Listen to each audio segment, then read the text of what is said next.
কিছু মানুষ চায় প্রতি বছরে একবার নির্বাচন হোক। এখন নির্বাচনের মৌসুম।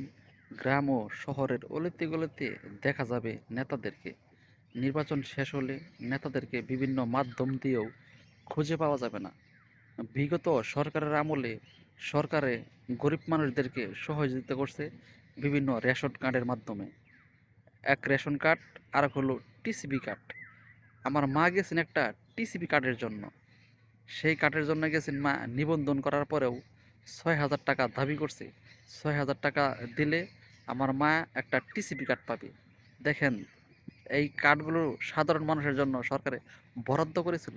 সাধারণ মানুষ কিন্তু সেই টিসিবি কার্ড এবং রেশন কার্ডগুলি পায়নি। বিগত সরকারের আমলে যারা নেতাদের আত্মীয় স্বজন ছিল তারাই পাইছে।